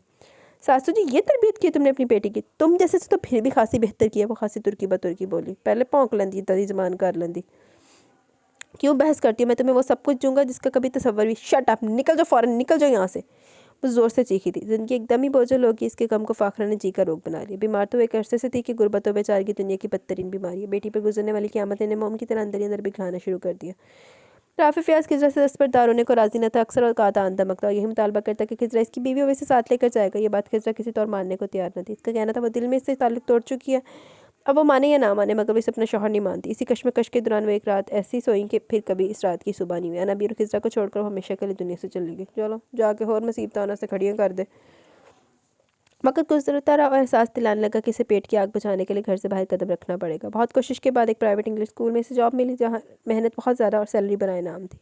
मुश्किल से दाल रोटी मिल पाती थी। इस दौरान राफी फ़याज़ ने होनी बात की। इसका कहना था कि शादी के लिए इसने फाखरा ने 1 लाख उधार लिए थे, जो 1 साल बाद वापस करने का वादा भी किया था। धोखेबाज इंसान, ये तुम्हारी कोई घटिया साजिश है। शर्म नहीं आती मेरी मरहूम माँ पर झूठे इल्ज़ाम लगाते हुए? कुछ तो अल्लाह का खौफ करो कि तुम्हें मौत नहीं आएगी। क्यों मेरी मजलूम माँ की रूह को आज़ाद पहुँचा रहे हो? वो गज़बनाक अंदाज में बोली तो वो इत्मीनान से बोला, अगर तुम्हारी माँ ने तुम्हें नहीं बताया तो इसमें मेरा क्या कसूर है? अरे मियाँ, हम कैसे यकीन कर लें? मेरे सामने खुद फाखरा ने सब कुछ अपने पास से किया। वो मुझसे कोई बात छुपाने वाली नहीं थी। अगर ऐसी बात होती तो वो ज़रूर जिक्र करती। 1 लाख की रकम कोई मामूली रकम नहीं होती। अना भी सख्त लहजे में इसकी बात की नफ़ी करते हुए बोली, बस। वो हाथ उठाकर तहकम भरे अंदाज में बोला, मुझे मेरी रकम जल्द अज जल्द मिल जानी चाहिए। जितनी जल्द मेरी रकम अदा करोगे इतनी जल्दी मैं तुम्हें आज़ादी का परवाना दे दूंगा, मगर 1 साल के अंदर अंदर मेरी रकम मुझे ना मिली तो याद रखना कभी तलाक नहीं दूंगा। इसे मालूम था वो धमकी महज धमकी नहीं है, बल्कि इसकी साजिश का हिस्सा है। इसे हासिल करने के लिए इसने घटिया तरीन चाल चली थी, वरना वो अपनी माँ की खुददार गयूर तबीयत को अच्छी तरह जानती थी। जिस औरत ने फाकू की हालत में किसी से एक रोटी का मांगना गवारा नहीं किया, वो भला बेटी की शादी के लिए इस शख्स से कर्ज लेती जिनका दामाद बनने वाला था। फाखरा ऐसी नहीं थी, वो कभी इतनी बड़ी रकम बतौर कर्ज नहीं ले सकती। इसके जाने के बाद अनबी खिज़रा से मुखातिब हूँ। मुझे मालूम है अनबी, और बस जलील किस वजह से ऐसा करा वो भी मैं आप जानती हैं। हमारी मजबूरी है कि हम सच को सच साबित करने की पोजीशन में नहीं है। मेरी भी आंखें साथ छोड़ने लगी, वरना सिलाई कढ़ाई के रुपयों से दाल रोटी मिल ही जाती थी। अब तुम सुबह से निकली शाम को आती, इतनी मेहनत के बावजूद स्कूल वाले चंद 100 रुपये पकड़ा देते हैं, जो बिजली और गैस के बिल भरने के बाद गिनती के बचते हैं। पूरा महीना जिस तरह गुजरता है सिर्फ अल्लाह ही जानता है। आप फिक्र मत कीजिए ना, भी मैंने एक बड़ी जगह अप्लाई किया भाई, शायद वहाँ मुलाजमत मिल जाए, खासी परेशानियाँ दूर हो जाएंगी। खासी बड़ी कंपनी, आप ऐसा करें ऊपर के पोर्शन को किराए पर दे दें। मैं सबसे पहले इस खबीस शख्स के झूठे कर से आज़ाद होना चाहती हूँ, वरना हम 2 अफराद के लिए इतनी तगदो की ज़रूरत नहीं थी। अल्लाह ही हमारा इंतकाम लेगा जालिम राफे फ़याज़ से। धोखे से शादी कर मनूस सारा जहेज़ भी हड़प कर गया। वो तो मुझे आसान आ गया कि विदा के वक्त जो मैंने तुम्हारी चूड़ी और कंगन फाखरा से कहकर तुम्हारी कलाइयों से उतरवा लिया कि वलीमे पर पहना देंगे। कांच की चूड़ियों ने कलाइयों में जगह कहाँ छोड़ी थी, इस तरह से वो बच गई। मैंने सोच कर सब्र कर लिया ना भी, वो हमारी जानों का सदका गया। आप भी यही सोच लें। इसने धीमे से मुस्कुरा के समझाया तो वो संडा सांस भर कर रह गई। मानो रो वो बह के माजी किस तरह इसके जहन की स्क्रीन पर रोशन हो गया था। रात धीरे धीरे गुजर कर सुबह के रोशन उजाले में ढल के चुकी थी। एक ही जावे से बैठे बैठे इसकी कमर अकड़ गई थी। देखे जो आंखें जो माजी और हाल के तकलीफ दे एहसास के से मुसलसल बरस रही थी, बुरी तरह सुर्ख होकर सूझ गई। इसी दम गनूदगी से इस पर छाई थी। चल हम सो मर ला साईं, ये तो दोस्ती वाली बात ना हुई ना। रात आए और अब जाने की बात कर रहे हो। कुछ दिन रुको भी। क्यों हमारी इज्जत मिट्टी में मिलाना चाहते हो? वजह सोमरू की मेहमान नवाजी के गुण तो दुश्मन भी गाते हैं। फिर तो तुम जाने जिगर हो हमारे, इस तरह नहीं जाने देंगे। सोमरू ने इसे बड़े दुलार से रोकना चाहा। यार मुझे फ़ख्र है तुम्हारी दोस्ती पर, जानता हूँ तुम्हारी मोहब्बत को, लेकिन इस वक्त मैं अजीब टेंशन का शिकार हूँ। इसने सर कुर्सी की पुश्त से टका दिया। इसकी रोशन पेशानी पर सोचे शुकनों की सूरत में उभर आई थी। सहर अंगेज मकरूर आंखों की सुर्खी में उलझने तैरने लगी। समझ में नहीं आता आगे बढ़ूँ या कराची वापस लौट जाऊँ। वजाहत सोमरू इसके करीब बैठकर इसकी जानिब बगौर देखने लगा। ऐसे क्या देख रहे हो? इस बार तुम बड़े पतले पतले नजर आ रहे हो। वह मैं तुम्हारा भला मुझे कौन बदल सकता है? वो धीमे से मुस्कुराया। वो लड़की जो तुम्हारे साथ आई और तुम पहली दफ़ा किसी लड़की को साथ लाकर कमरे में तन्हा सोए और इसकी वजह से तुमने डेरे पर जाने से इनकार कर दिया। ऐसी कोई बात नहीं है। शांतल खान किसी का पाबंद नहीं हो सकता, वो भी खसूसन किसी लड़की का। एक लम्हे को अपना लहजे से खुद करते अजनबी और खोखला लगा, मगर फ़ौरन इसने अंदर बढ़ते इज़्तिराब पर काबू पा लिया। इससे कबल तो तुम्हें कभी किसी मामले में सोचने की ज़रूरत ना पड़ी थी, ना कभी मामूली सी टेंशन भी कभी तुम्हें छूकर गुजरी थी। अब क्या हुआ? वजाहत सोमरू गहरी निगाहों से इसके रंग बदलते चेहरे को देखते हुए कह रहा था। ऐसी कोई बात नहीं। खिज़रा हयात की हैसियत भी इन्हीं लड़कियों जैसे जो महज वक्त गुजारी का सबब बनती हैं, बाद में हरफ गलत की तरह जहन से जिसके नाम और चेहरे मिट जाते हैं। इसने बेतासर लहजे में कहा। काश तुम्हारी आंखें भी तुम्हारे लहजे का साथ देती तो मैं यकीन कर लेता। वो शादीशुदा लड़की है, इसलिए किसी भी ख्याल को दिल से निकाल दो। इसकी फजूल हठधर्मी ज़िद और अकड़ ने अब तक मुझे ज़िद पर उकसाया हुआ है। जिस वक्त वो अपनी असलियत पर एक चंद घंटों को रंगीन बनाकर भूल जाऊंगा इसे। ना मालूम क्यों मुझे ऐसा महसूस हो रहा है। खैर कुछ नहीं, मैं तुम्हें अभी नहीं जाने दूंगा। वजाहत सोमरू ने दानिस्ता इसकी तरफ देखकर बात अधूरी छोड़ दी। शांतल ने इसकी बात अधूरी बात जानने की कोशिश नहीं की और मज़ीद यहाँ ठहरने से माजरत कर दी। अपनी इस नई बेचैनी और इज़्तिराबी कैफियत को वो खुद भी न जान पाए। साहब बीबी साहिबा दरवाज़ा नहीं खोल रही, सुबह से कई बार खटखटा चुका हूँ। व्हाट? नूर मोहम्मद की इत्तला ने इसके होश उड़ा दिए। वो बौखला कर खड़ा हो गया। घबराओ नहीं, अगर तुम इजाज़त हो तो मुलाजिम रोशनदान से अंदर जाकर दरवाज़ा खोल देगा, वजाहत सोमरू ने कहा। पूरी ताकत से दरवाज़ा धड़धड़ाने के बावजूद भी अंदर से कोई आवाज़ बुलंद ना हुई तो वजाहत सोमरू ने इजाज़त तलब की। इसका जवाब पाते एक मुलाजिम छत की तरफ चला गया ताकि वहाँ से रोशनदान के जरिए कमरे में दाखिल हो सके। ओह, इतनी देर? वो कब अंदर दाखिल होगा? फवाज हाथ मथा वेश्ता। क्या हो गया तुम्हें? कुछ नहीं होगा। रोशनदान बहुत ऊंचे से नीचे उतरने में चंद मिनट तो लगेंगे। तुम नहीं जानते वो इंतहाई अहमक लड़की, कहीं इसने खुदकुशी ना कर ली हो। वो नहायत परेशानी से बोला। ऐसी कोई बात नहीं होगी, घबराओ नहीं, वजाहत सोमरू ने खलूस से तसल्ली दी। इसी लम्हे मुलाजिम ने दरवाज़ा खोल लिया तो वहशत ज़दा से अंदर बढ़ा। बेड पर इसे बेइज्जत पड़े देखकर वहशत से चीखा, देखा देखा तुमने? हो गई ना वही बात, खुदकुशी कर ली ना इसने। ओह, खुदकुशी कर ली खिजरा ने। वो मुताबिज़ा बेड की तरफ बढ़ा। खिजरा बेड पर बेसुध पड़ी थी। शांसल ने तेजी से हाथ बढ़ाकर इसकी नब्ज़ चेक की तो बहुत सुस्त रवि से चल रही थी। इसके अंदर चलती आंधियाँ शिद्दत इख्तियार करने लगी। क्या हुआ? वजाहत सोमरू कुछ फासले पर खड़े इसकी इस्तराबी के हरकत का बकौर जायज़ा ले रहा था। इसके चेहरे पर फैलती वहशत और परेशानी को देखकर पूछने लगा, वजी वजी ये जिंदा है लेकिन हालत बहुत सीरियस है। ड्राइवर को कार निकाले, मैं इसको हॉस्पिटल लेकर जाऊँगा। वजाहत सोमरू भी फिक्रमंद हो गया। तेज़ तेज़ कदमों से चलता हुआ बाहर आया और ड्राइवर से अपनी गाड़ी बाहर निकलवाई। पीछे पीछे शांतल आया था। बहुत एहतियात से दोनों बाजू में बेहोश खिजरा को उठाया। ये गाँव किसी आला और बेहतरीन हॉस्पिटल की सहूलत से महरूम था। दरमियाने हाथे में बनी 3 कमरों और छोटे से सहन पर मुश्तमिल वो वहाँ डिस्पेंसरी थी जहाँ मजबूरी ने खिजरा को लाना पड़ा। वजाहत सोमरू को वहाँ देखकर हलचल सी मच के खिजरा को हाथों हाथ लिया गया। ये लोग कामयाब तो हो जाएंगे ना, बचा लेंगे इसे? शांसल जब मसलसल इधर उधर चक्कर लगाया था वजाहत के करीब आकर बोला, शायद। अच्छी उम्मीद रखो, उम्मीद पर दुनिया कायम है, इसने तसल्ली दी। कितने अफसोस की बात है, इतने वसी इलाके के मालिक होकर बेपनाह दौलत के वारिस होने के बावजूद तुम यहाँ एक अच्छा हॉस्पिटल नहीं बनवा सके। क्या होता होगा यहाँ हज़ारों बसने वालों का जब वो ऐसी किसी संगीन सूरत हाल या बीमारी का शिकार हो जाते होंगे? यकीनन मर जाते होंगे। इनकी इस्तात यहाँ आकर ख़त्म हो जाती होगी, क्योंकि ना इनके पास तुम्हारी तरह हवा के दोष पर उड़ने वाली गाड़ियाँ और ना बेपनाह दौलत का तहफ़्फ़ुज़ और ना ही शहरों में बेहतरीन और आला शख्सियत से ताल्लुकात इस्तवार होते। लानत ऐसी दौलत पर, जैश उशरत और हवस परस्ती पर तो बेहिसाब न्छावर की जाए, लेकिन गरीबों को इनके इंसानी हकूक़ से भी महरूम रखा जाए। शांतिल खान के तासब ज़दा लहजे में ऐसी कोई बात थी कि चंद लम्हे वजाहत सोमरू निगाहें सच शर्मिंदगी और नदामत के बायस उठा न सका। वो शांतिल खान को बहुत अच्छी तरह जानता था। पढ़ाई के दौरान वो दौर का बहुत सा वक्त इसने कनाडा में इसके साथ गुजारा था। शांतिल खान खुली किताब की माने था। अपनी ज़िंदगी की किताब के सफ़ेद और स्याह राख को किसी से मख्फी रखने का रवादार न था। बेशक इस पर वो सारी खामियां बदरजाता मौजूद थी जैसे असद मर्दाना वजाहत के साथ दौलत को बेदरग इस्तेमाल करने वाले शख्स में मौजूद होती हैं। और ये भी हकीकत थी कि बहुत सी लड़कियों से इसकी दोस्ती तमाम हदूद पार कर जाती थी, जिनमें 100% ख्वाहिशात लड़कियों की होती थी। एक तरफ इसके किरदार में छोल था तो दूसरी तरफ गरीबों की इमदाद वो बहुत फराख दिली से करता था। ज़ाहिर खुफिया दोनों तरीक़ों से। कई ट्रस्ट और इदारे इसके ज़ेर सरपरस्ती चल रहे थे जिसका इसने कभी चर्चा नहीं किया था। इस वक्त इसकी खपकी भरी तासुबज़दा आवाज़ वजाहत सोमरू को आईना दिखा गई। सॉरी यार, मैं तो खुद को अपने बुजुर्गों से बहुत बेहतर और इंसाफ पसंद हुक्मरान समझता था।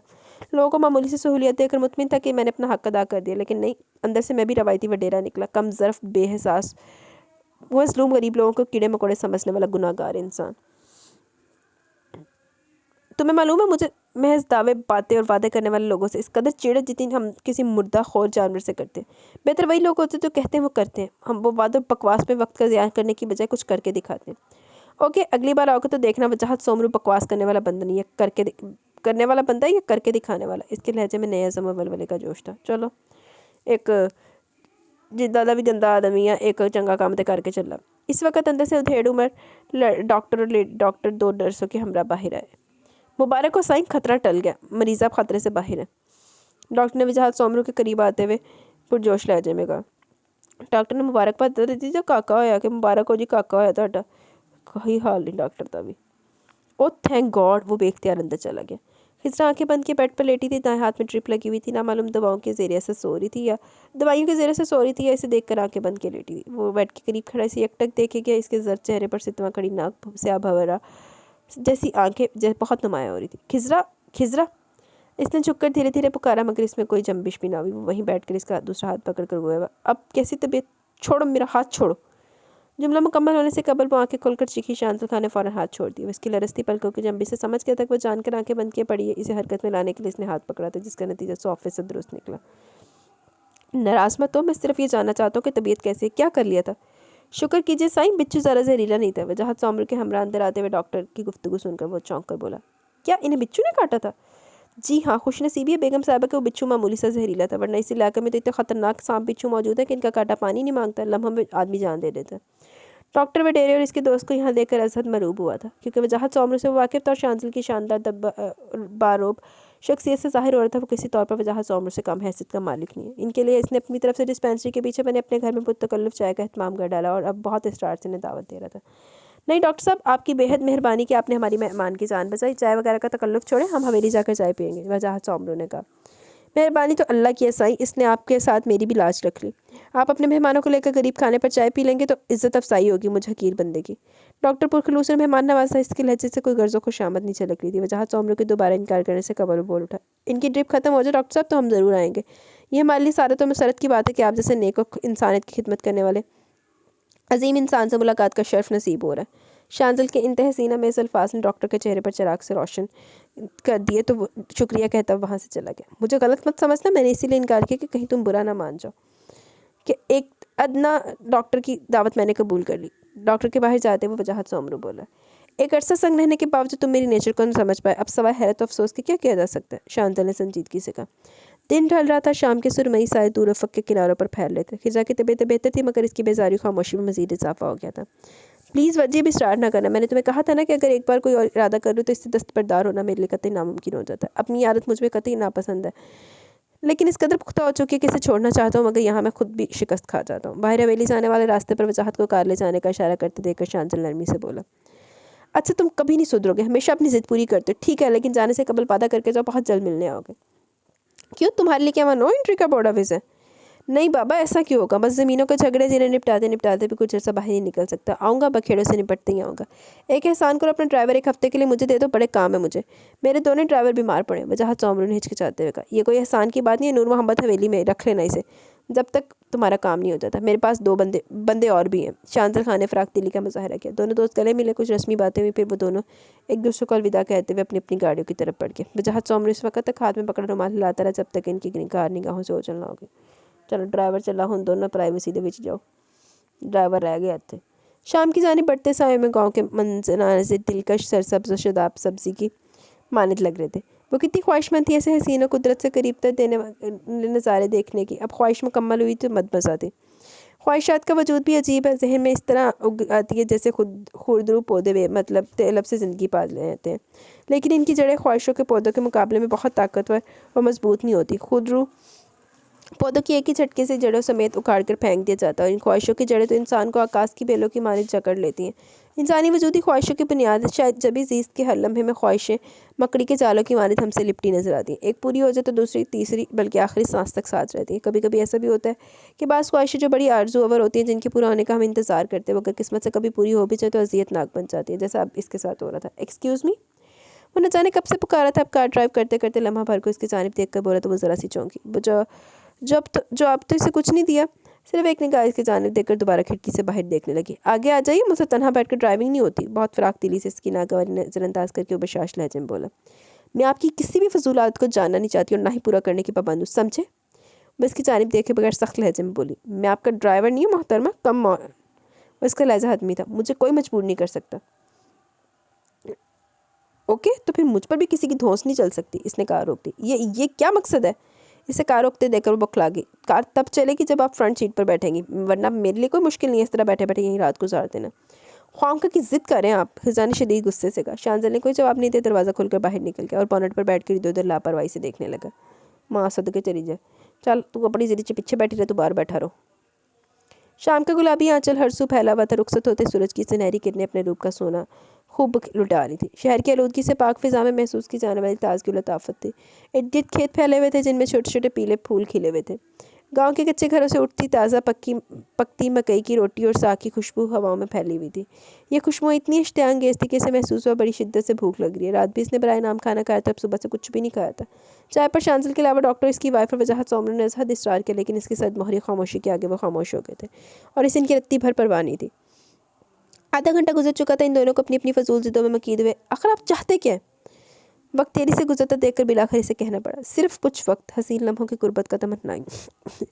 इसने झुककर जुमानी लहजे में कहा। इसकी सुर्ख सुर्ख सहरंगेज निगाहों में वही वहशियाना चमक उभर आई जिसने पहली मरतबा इसके चेहरे पर पड़ती लाशा में कोई अनजाना सा खौफ कुंडली मार के बैठ गया था, जो अब इसके लिए इम्तिहान बनकर सर पर सवार हो चुका था।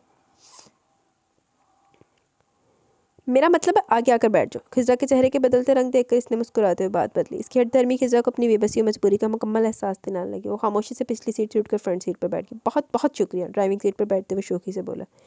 وہ خاموشی سے ڈرائیونگ کر رہا تھا۔ خضرا دروازے کے ساتھ چپک کر بیٹھی تھی، گویا اس نے چھونے کی بھی کوشش کی دروازہ کھول کر باہر کود جائے گی۔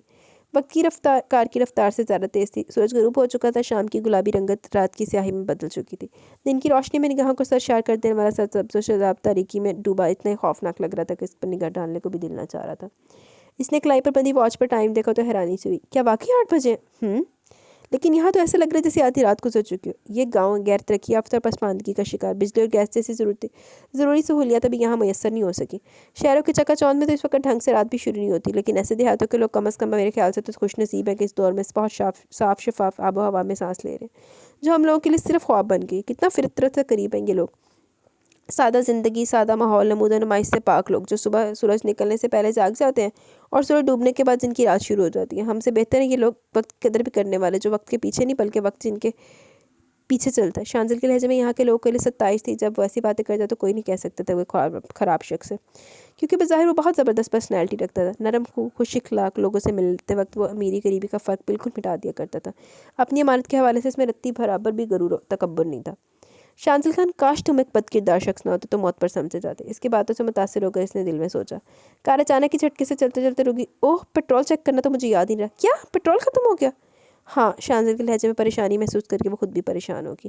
اب کیا ہوگا؟ پیٹرول کہاں سے ملے گا؟ میں نے تو یہاں کوئی پیٹرول شاپ دیکھی نہیں، اور اندھیرا بھی اس قدر ہے۔ گھبراؤ نہیں، کوئی نہ کوئی بندوبست کرتا ہوں۔ اسے پریشان اور گھبرایا ہوا دیکھ کر اس نے نرم لہجے میں تسلی دی۔ یہ سب تمہاری وجہ سے ہوا، تمہارے اندر پھیلی شیطانیت اور ہوس کی وجہ سے۔ تم نامعلوم تم جیسے کمزور اور بے زمین لوگوں کو اوپر والا اتنا کیوں نواز دیتا ہے کہ تم لوگ آپس سے باہر ہو کر خود کو خدا سمجھنے لگتے ہو، اور خدائی کے دعوے کرنے والے شیطانوں کے عبرتناک انجام سے باخبر ہونے کے باوجود نفس کے گھوڑے پر دوڑتے رہتے ہو۔ بد کردار لوگ، بدکار لوگ۔ خضرا کے لہجے میں وہی بے پناہ نفرت و حقارت سے مٹائی جو شانزل کی رگ رگ میں تذلیل و تحقیر کے انگارے دہکا دیا کرتی تھی۔ خضرا حیات، حد میں رہو اپنی۔ کیا تمہارے لیے کوئی حد متعین نہیں ہے؟ کیا کیا میں نے؟ کون سی حد پار کیا؟ وہ زیادہ دیر اپنے درش لہجے پر قابو نہ پا سکا۔ کیا کیا میں نے؟ تمہارے پاس ضمیر ہی کہاں جو معلوم کر سکو کہ کیا کیا تم نے؟ وہ غصے سے شانزل کے الفاظ دہرا کر بولی۔ او اچھا، شاید تمہیں اپنا ہسبینڈ یاد آ رہا ہے، تم اس سے اسی طرح لڑتی ہوگی تبھی۔ شٹ اپ، نیور مائنڈ، مجھے کوئی اعتراض نہیں، بلکہ خوشی کسی حساب سے میری تھوڑی گنجائش اور نکالو، یعنی لڑائی کے بعد پیار کا مرلہ۔ تم آگے ایک لفظ بھی کہا تم نے تو میں تمہارا منہ نوچ لوں گی۔ اوکے ریلیکس، یہ لڑائی اور پیار کے مرلے تو ہم بعد میں طے کریں گے، پہلے یہ مسئلہ تو حل ہو کہ اب کیا کرنا ہے۔ اس کی آنکھوں میں شوخی اور لبوں پر مسکراہٹ تھی، گویا وہ اس کے غصے سے زیادہ انجوائے کر رہا تھا۔ اور کہ انہوں اگ لا کے ساڑ کے سوا کر دینا تھا، حالے بھی انجوائے نہ کرے۔ خضرا نے کچھ نہیں کہا، لیکن دل ہی دل میں سے خوب کوسنوں سے نواز رہی تھی۔ شانزل کار سے نکل کر ادھر دیکھنے لگا۔ دونوں طرف نامعلوم کس چیز کے کھیت تھے، جن کی اونچائی کے سبب باعث کچھ بھی نظر نہیں آ رہا تھا۔ انہیں دیکھ کر صرف اور صرف گھور اندھیرے کا احساس ہو رہا تھا، کیونکہ ان کی کار درمیانی سڑک پر تھی، جس کے دونوں جانب ان کھیتوں کا سلسلہ بہت آگے تک چلا تھا۔ وہ دانت بھیجے شانزل کو دیکھ رہی تھی، جو نہایت اطمینان سے تھوڑا سا جائزہ لے کر سیٹ پر بیٹھ گیا۔ کیا رات اسی طرح گزرے گی؟ نہیں، اگر تم چاہو تو بہت خوشگوار گزر سکتی ہے۔ اس کے ہونٹوں پر پھر مانی خیز مسکراہٹ ابھر آئی۔ بڑا لانتی ہے ویسے، انہوں جتنی دیر تک ساڑ نہیں نہ لندن نو لانتی نو سکون نہیں ملتا۔ تم یہی حسرت دل میں لے کر مر جاؤ گے۔ تم مجھے تو کیا میری پرچھائی کو بھی نہیں پا سکتے، سمجھے؟ چیلنج کر رہی ہو؟ اس نے جھک کر اس کی نگاہوں میں جھانکا۔ جو سمجھو۔ اس کی جیسے ہوش و حواس معطل ہو گئے۔ تمہیں گھمنڈ کس بات پر ہے؟ کیا سمجھتی ہو خود کو؟ اس کے لہجے میں چنگاریاں سلگ رہی تھی۔ مزید اس کی بات پڑتی لمحہ بھر میں اس نے ابھرتے غصے پر قابو پا لیا۔ دوسرے لمحے بہت پرسکون اور مطمئن نظر آیا تھا، گویا ان کے درمیان کوئی بدمزمی ہوئی نہ ہو۔ ایک خصوصیت اس کے شاطر و خطرناک ہونے کی دلیل تھی۔ دشمن وہی زیادہ خطرناک ہوتا ہے جو ٹھنڈا مزاج رکھتا اور جذبات پر قابو رکھنا جانتا، وہ اسی فطرت کا مالک تھا۔ ہر وقت غصے میں رہنا بری بات ہوتی ہے۔ فی الحال یہاں اندر بیٹھی رہنا، میں ذرا آگے جاتا ہوں، دیکھتا ہوں کیا صورتحال ہے۔ دوبارہ وہی بے وقوفی مت کرنا جو وجاہت 100 عمروں کے یہاں کر چکی ہو۔ وہاں ہر طرف رات میں سپرے ہوتا ہے، اس کے باوجود تم بچھو کا شکار ہو گئی۔ یہاں یقیناً سانپ بچھوں کے علاوہ اور بھی زہریلے کیڑے ہو سکتے ہیں۔ اس نے ڈرائیونگ ڈور کھولنے سے قبل اسے سمجھا دیا۔ وہ چلا گیا تو خضرا نے کھڑکی سے باہر دیکھا۔ شانزل تیزی سے آگے کسی نے پڑ رہا تھا، بے اختیار وہ اسے جاتے ہوئے دیکھ رہی تھی۔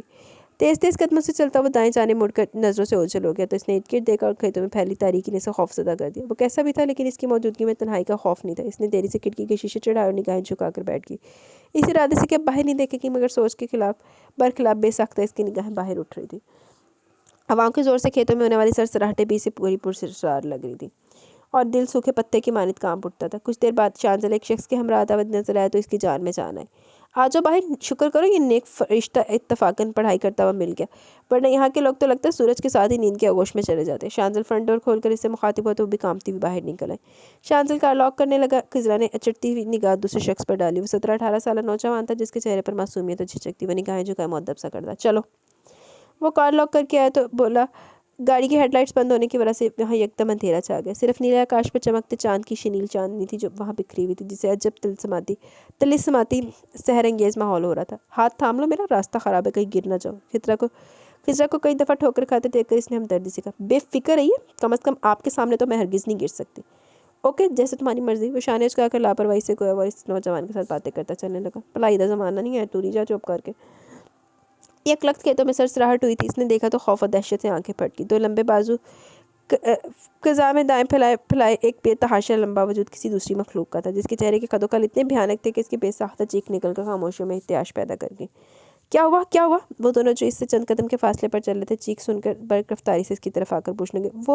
वो हमारे दहशत की इसकी लबों से आवाज़ ही नहीं निकल रही थी। कौन है, किससे खौफजदा होगी? शांतल इसके कांपते वजूद को देखकर नरमी से इसके शाने पर हाथ रखकर गया। वो क्या है? इसने हाथ के इशारे से इस अजीबोगरीब मखलूक की तरफ इशारा किया। इसके हाथ के इशारे पर दोनों ने देखा। वो तो जी स्टैचू है। दरअसल फसल तैयार हो चुकी है तो परिंदे ख़राब कर देते हैं। परिंदों को खौफजदा करने के लिए ऐसे स्टैचू बनाए जाते हैं। परिंदे इंसान समझते हैं और फसल से दूर रहते हैं। इस नौजवान ने सादगी से मालूमात फराहम की तो अपनी बेवकूफ़ी पर अजहद शर्मसार होगी। शांजल कहका लगाकर हंसने लगा। वाह, क्या खूब बनाया बनाने वाले ने। जब इस बांस के बने हुए इंसान को देखकर इंसान ही डर जाते तो बेचारे परिंदे तो दूर से भाग जाते होंगे। इस नौजवान ने कोई जवाब नहीं दिया बल्कि से मुस्कुराते हुए देख चुकी थी। जी तो गाइस, सेकंड एपिसोड यहाँ पे अपने इख्तिताम को पहुँची गया। हाँ, कैसी लगी आपका एपिसोड? अपनी राय का ज़रूर इज़हार कीजिएगा। अभी कमेंट सेशन की तरफ चलते हैं। तहादील, beautiful episode, nice story, thank you. Mohammad Sarim, वालेकुम अस्सलाम, अल्हम्दुलिल्लाह मैं ठीक हूँ, आप सुनाएं। मुझे ना नीलम रियासत का नावल दिल दर्द से खाली नहीं सुना है, मैंने पढ़ा हुआ है, लेकिन जो मज़ेदार आप सुनाते हैं दिल खुश हो जाता है। Thank you very much. वो मेरा भी one of the most favourite novel है, तो इंशाल्लाह उसको ज़रूर पढ़ेंगे हम। तामीर खान नावल बहुत मज़े का था, बहुत मज़ा आया सुनकर। नशरा शहराज और दुनिया की हकीकत जान के बहुत हर्ट हुई। दुनिया की सच्चाई जानकर, उससे निकाह कर जानकर लास्ट में सब ठीक हो जाता है। नशरा अमर से माफ़ी मांग लेती है और वो माफ़ भी कर देता है। ओवरऑल नावल बहुत ही मज़े का था। अल्लाह ब्लेस यू, थैंक यू, आमीन, दुआओं में याद रखें। तामीर खान, वालेकुम अस्सलाम। अरीजा आपी आपका बहुत बहुत शुक्रिया। Welcome my dear. अभी मैं आपको बता नहीं सकती मुझे कितनी खुशी हुई है ये नावल देखकर। मुझे उम्मीद नहीं थी कि ये वो नावल होगा, क्योंकि आपने कहा था कि नहीं मिल रहा। हाँ जी, जो नाम आप बता रही थी उस नाम से ये नहीं है। अभी मैं सुनना स्टार्ट ही किया, लेकिन पहले सोचा कि आपको शुक्रिया अदा कर दूँ। नावल सुनकर बाद में लॉन्ग कमेंट भी करूँगी। चलिए ठीक है, ओके, चलिए ठीक है, मुझे आपके लॉन्ग कमेंट का इंतज़ार है। अभी तक आपका कमेंट नहीं आया। नावल ज़्यादा लॉन्ग है क्या? नहीं यार, 4 किस्तों में अमेंड कर लेंगे, 2 होगी, 2 रहेगी। अल्लाह पाक जल्द से जल्द 5 के सब्सक्राइबर कर दें, आपको खुश रखें, आमीन सुम आमीन। दुआ में याद रखें और चैनल को शेयर करते रहा करें। Khatija Najeeb Haider, nice novel, good that आप अपने लिसनर्स की फरमाइशें पूरी कर रही हैं, उन्हें नाउमीद नहीं करना चाहिए। हाँ जी यार, मैं यहाँ पे लिसनर्स के लिए आती हूँ, अपने आप लोगों के लिए आती हूँ। आप लोग इतना प्यार दिखाते हैं तो फिर मेरा भी तो हक बनता है ना, फ़र्ज़ बनता है कि मैं वो आपको पे बैक करूँ। आपने ही सही कहा कि फ़र्स्ट इंप्रेशन लास्ट नहीं होता। मुझे मेरे कोलीग्स कहते जब तुम्हें पहली दफ़ा देखा तो लगा तुम बहुत मगरूर हो, बहुत ईगो है, बस रियल में ऐसा नहीं है। बाद में उन्हें समझ आया कि बहुत सॉफ्ट हार्ट और नेचर वाली हूँ। और हमारे साथ भी यही किराएदार की प्रॉब्लम है। 1 साल हो गया किराया नहीं दे रहे, पैसे नहीं दे अपने हिसाब से, और बेवजह खर्चों के लिए इनके पास पैसे बहुत हैं। तो यार निकाल बाहर करो, ऐसे बंदों को क्यों रखा हुआ आपने, ऐसे किराएदार।